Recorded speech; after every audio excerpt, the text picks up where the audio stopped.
This is part 2 of the Roman pilum. If you haven't seen part 1, there'll be a notification up here. I'd click that. I recommend watching part 1 first, then coming to part 2. You're here for part 2. It's coming up next.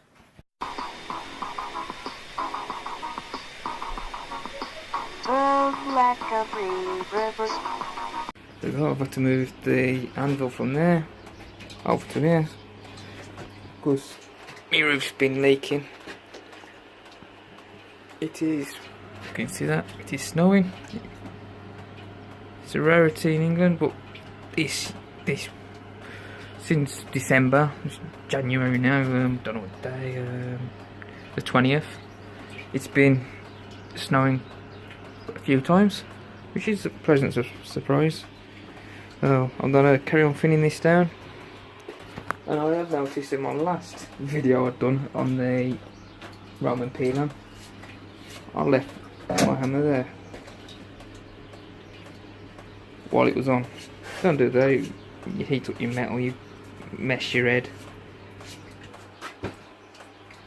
So if I didn't record it, I wouldn't have noticed I've done it, and I would have ended up doing it again. So I have got my Hobbit cup of tea.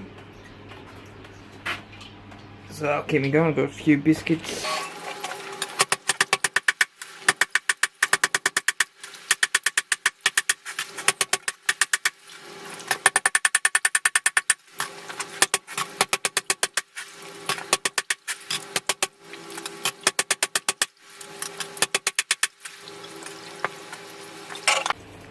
Whew. Right, now I've thinned that down all the way. The next bit is to flatten it. What I'm going to do is we'll put it on the anvil, flatten it, turn it over, flatten it so it tapers evenly into the middle. That way when I fix it into the pilum shaft, it should be central, you know, taper into the centre. If not, it might just go to the side slightly and it'll be weaker. So yeah, hopefully that makes sense to you, because it did to me.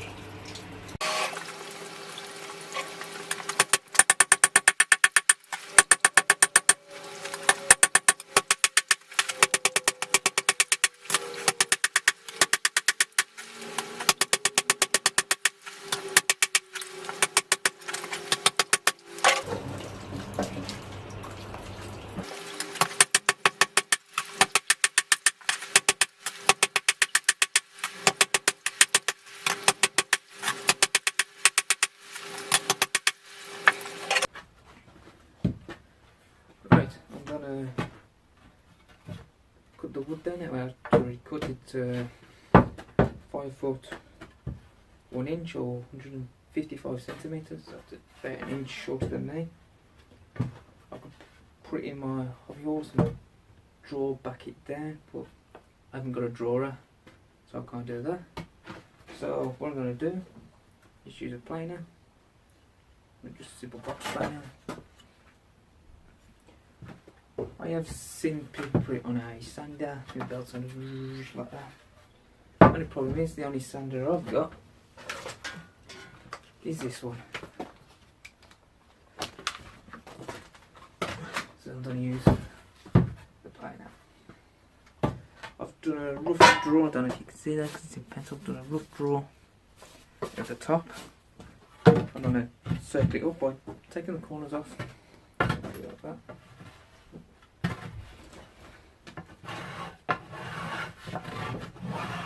Oh yeah, and excuse the mess, I'm cleaning up, sorting all the sheds out at the moment. Everything's all over the place.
And I've got a bag of shavings for when I start the forge or the houseware.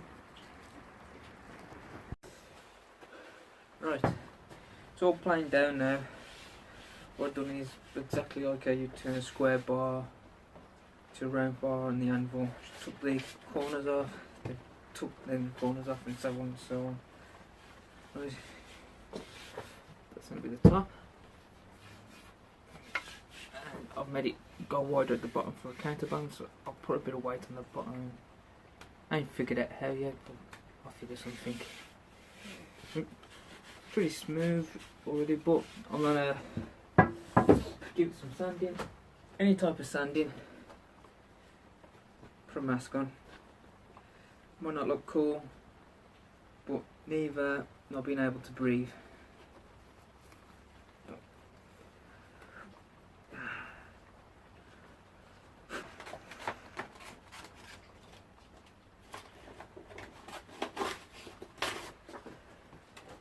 I'm going to start with a 80 grit and then work my way up to, I think we go up to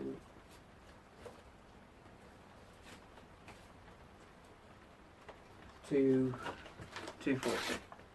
So 80 grit, 180, 240.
This is the end of part 2. If you don't want to miss part 3, hit that subscribe button and that notification bell, where we will have the pilum all put together and testing it out, see how it functions, see if it functions properly. So see you shortly. Bye.